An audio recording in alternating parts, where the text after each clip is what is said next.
Ambassador, thank you very much for talking to us today. First of all, do you have a message for the family of Dawn Sturgess? I don't think that I have a message, but I will say that it's a tragic death. It's already it is of course sad, and I can also repeat that Russia has nothing to do with it, and we have carefully explained to Dawn Sturgess. His name is Tom Rowley. He was at the embassy soon after the events, and he got a full explanation. I mean, you've said the Skripal, all the events that led to Dawn's tragic death were a very staged, multi-stage operation designed by a very talented dramatist. I think that you said that a couple of years ago. Do you have any evidence? That's an extraordinary and very bold claim. Do you have any evidence to back that up? This so-called investigation, public investigation, has just reconfirmed an old version of what has happened, and we are still very much convinced that it is carefully staged provocation by British services, which are capable to do that, and it's a common knowledge that they are doing all around the world. And the first question, of course, if we are asking, is who take advantage of that in 2018? Whether it was Russia to have a big political scandal just on the eve of the World Championship, which was for the first time in Russia, and coming presidential elections, of course not. But if we will take a situation in the United Kingdom, then a crisis after Brexit, amid a crisis, British government, Theresa May, has happened to be in an internal crisis right after Brexit, soon after Brexit, and it was a difficult situation for her. What was the achievement by this provocation? Yes, they have done it. They have, of course, distracted attention of British public from the difficult situation, a crisis situation, and Theresa May has gained international authority across in the country and across Europe. So you're saying the British government had a motive to do this? Absolutely. But what's your evidence that the British government staged the attempted murder of guests on its own? It is highly likely, like it is stated in it, it is highly likely that who staged, who is behind that, all of that. But on the other hand, there's plenty of evidence that two men who, by all accounts, were Russian military intelligence agents, travelled. There's travel records, passport records that they came to Britain. They went to Salisbury just before the poisonings happened. They were caught on CCTV footage there. They then left. The nerve agent that was used, according to the Organisation for the Prohibition of Chemical Weapons that Russia is a member of, was verified to be Novichok, a nerve agent invented by Russia and possessed only by Russia. The evidence that suggests Russia was involved is fairly overwhelming. You're presenting no evidence to back up your claim, it seems, apart from a that, as I have said, that this script is very elaborated. It has been done by very talented professionals. That is no way. It is very much, however, it is a bit outdated. It reminds me of Ian Fleming or even Agatha Christie, the talented books about that. Just common sense, from the position of common sense, just imagine to such an elaborate and absolutely unreliable way to do this, to put some substances on the door handle and expecting a result, and then it will evaporate. I will not go into details. And suddenly the medical professional is nearby. All of these details, I think that professionals will die of laughing. But do you honestly believe that these two men went from Russia all the way to Salisbury just to go sightseeing, when they clearly were members of the Russian military intelligence? I have no idea. I have come later on. I have seen it from the Moscow point of view, what has happened. And I will tell you very frankly that it is no other person in the world is eager but my government to know what really has happened in this case, why it has happened, what are the consequences, why it has been revealed today. Why it has been revealed today once again, all this old version. I can imagine why. Because it is happening right now amid another very interesting and important event in the world. And by this, I think that British government would like to derail peace talks, very interesting and very in a high stage of, I would conversation that's important. The other thing is to create a background, necessary background for this derailing of the peace talks, which will lead to settlement, probably will lead to settlement, and also to, as it has been written in today's Times, it is to create a background for seizure and stealing of Russian money here in Great Britain. Of course, it is to show that here is the aggressor, here is our enemy, we are going to steal money.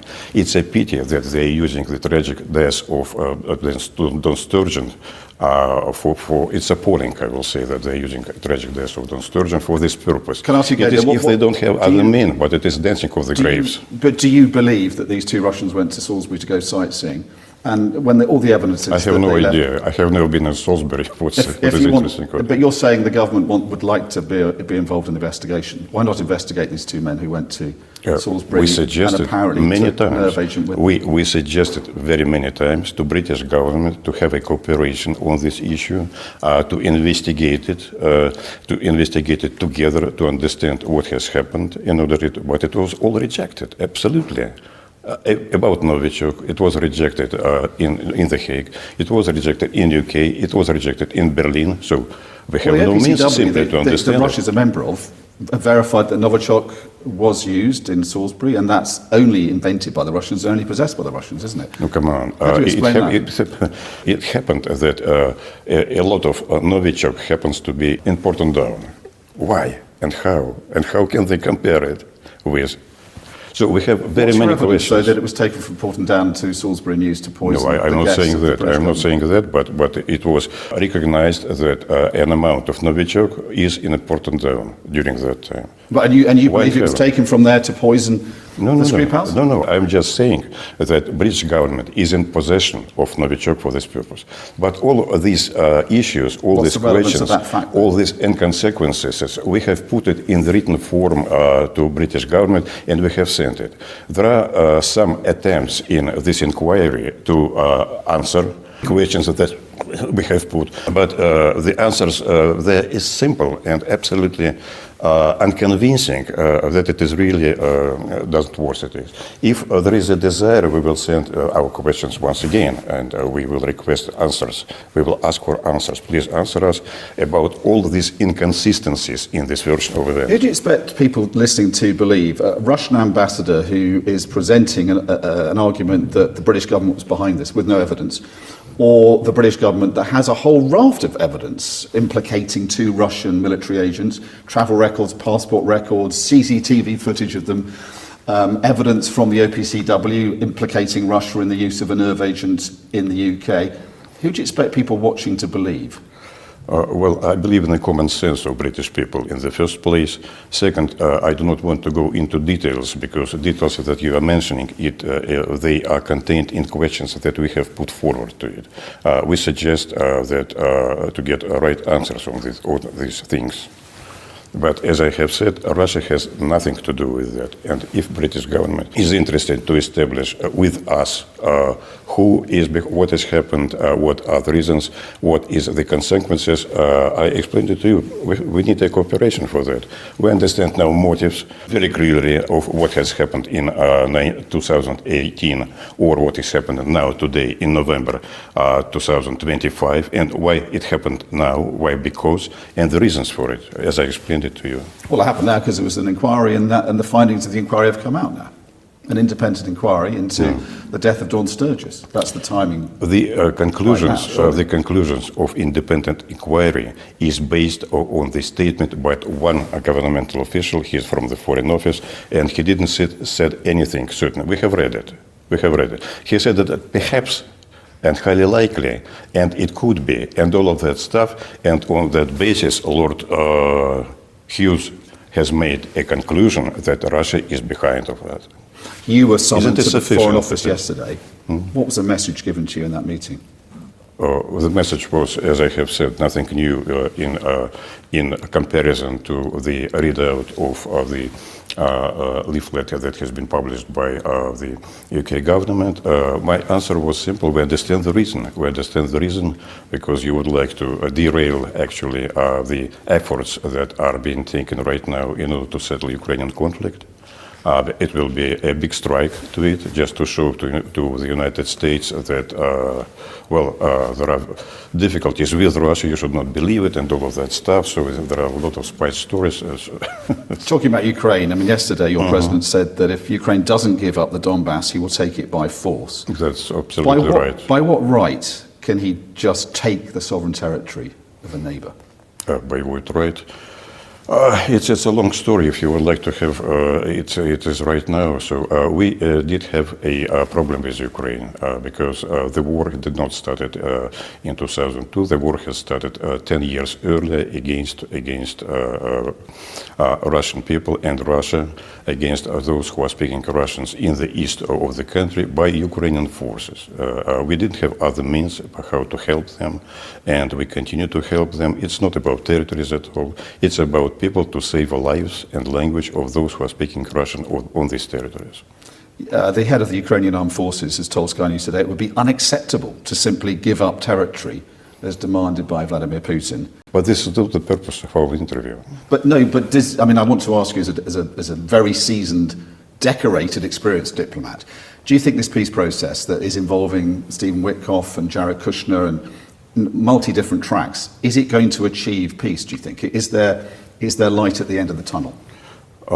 If UK government and other European government will not create too many obstacles, like yesterday they have warned Zelensky that he should not surrender, that he should not go into peaceful conditions. Of course, we will try to achieve the result, but it's extremely difficult. There could be a framework for an agreement, but this framework will require laying it out in legal diplomatic language. So it's a serious work, but by that we will resolve the main problem, the problem of existential security threat to the Russian Federation. And is all this worth the death or injury of as many as 1 million Russians? I mean, is it worth that? Because Russia has lost a huge amount of lives and seen so many of its soldiers maimed and injured. We do not talk about in these terms about losses and so on, but the only example, a recent example that we have handed